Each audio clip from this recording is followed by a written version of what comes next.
Okay, we're at the Steuben County project. There's an old homestead here. We're putting some lime down and a little bit of fertilizer. It didn't need much.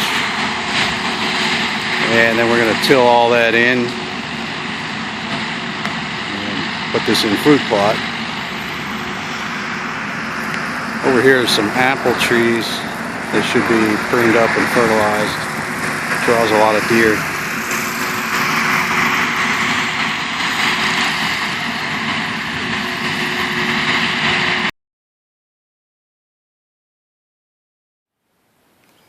Here's the lower food plot. We're going to put this in perennials. I just got finished. I don't know if you can see out in there. I did a bunch of hinge cutting. We'll make some beds back in there for doe bedding areas. There's some natural bedding in there anyway. This is a good congregation area for deer, and they like to hang out here, so we'll just enhance this. Jim Ward's back in there cutting a wall. We're going to make a wall of impenetrable fallen down trees right along a little ridge back there. The deer will naturally come along that wall of trees towards this food plot. We'll make a buck sneak trail along the side of that, and bucks will be cruising that and looking for does that are bedded down over here. That's the plan anyway. Here's what the bedding area looks like.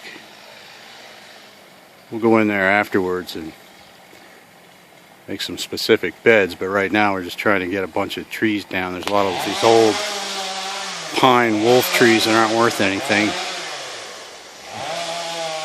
It helps to open things up, get something growing on the ground. It'll help these cherries that are in there get a little bigger.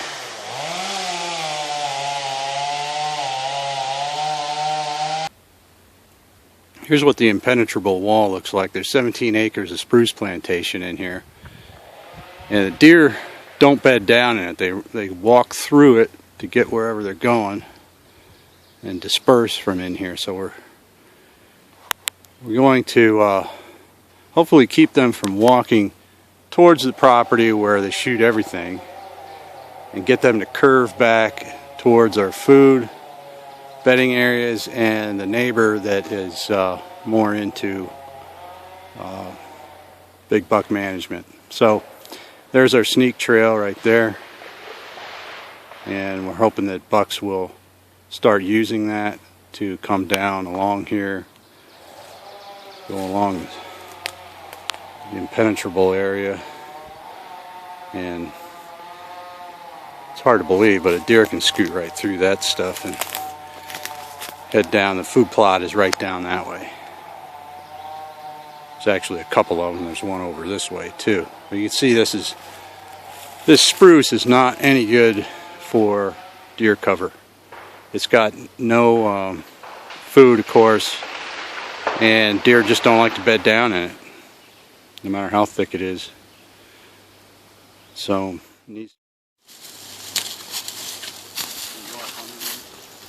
right there. Start digging? No. I don't want you doing more work than necessary. Sounds good to me.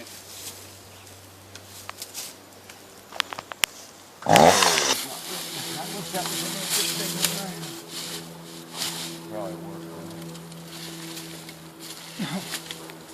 This is about the size most of the guys use that do this because it's easy, right? Yeah, let me see you show them. Yeah, I like them the height of the deer's back, right? So what a deer really wants to do is, let me turn this just a little bit more. I wasn't quite looking at the deer side.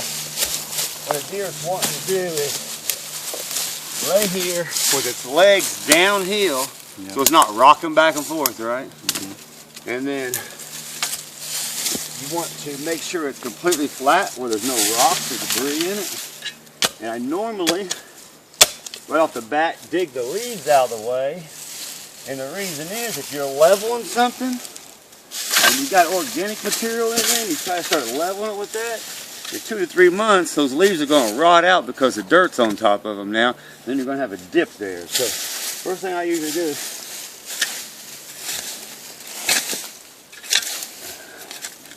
knock the leaves back and then just level her out a little bit. You don't want to have any mud spots. Just level as can be. No sticks, no rocks, no roots. Should we borrow some soil from elsewhere to fill can. that up a little? Don't need to. No. Right here is just a little bit high, and I'll fill it down there and we'll be good. So it's got to be that level. Well, as level as you can possibly make it. I like it that level. Okay. The log needs to be flat on the ground, Uh-huh. and then want to be able to lay all the way up tight against it.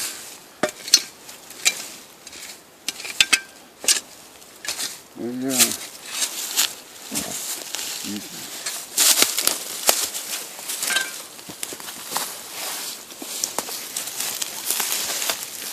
I could roll this one back just slightly. Back underneath the cover. Well, that cover's going to come down. The problem with, and Jeff Sturgis, I don't know if you ever heard of Jeff Sturgis or not, but yeah, I've talked to him. Okay, yeah, you told me that. Yep. He went out to a buddy of mine where we'd probably put in 150 beds, Corey Weedles, and he said you can have a bed that's a 10 with overhead cover like the one you have right there, and back canopy like this. But when that stuff comes down eventually, you're not going to have a bed anymore. Agreed. You can have a 9 right here, and when this stuff comes down, we still have a bed. So what we actually want is a variety. Right.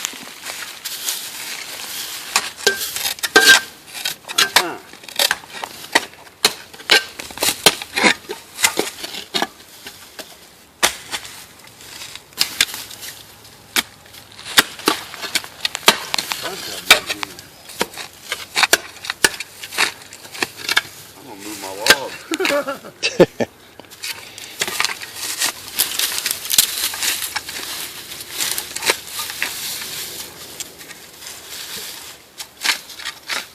I find that if you dig under there and grab a little soil that you can use.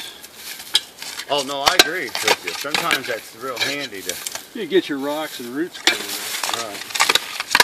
No, sometimes I'll step off to the side and dig a big hole, you know, to level one out. That's too much of a hillside.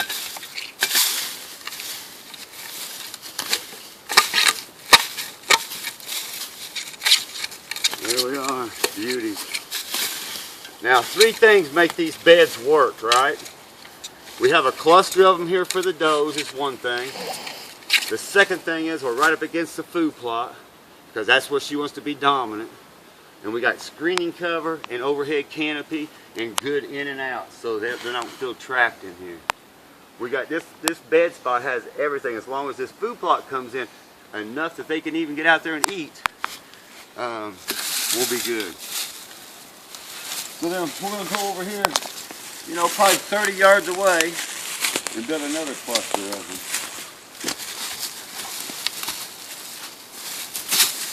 And a lot of guys that build beds don't even put logs. They just come in, move all the sticks and debris back with a rake, don't even level it out with a shovel, and most of them work. Okay, so after all our cutting, there's the food plot over there through the bushes. Building deer beds around the food next to heavy cover. Hopefully we'll get a couple of doe family groups to hang out here, and then some bucks to come and check them out in November.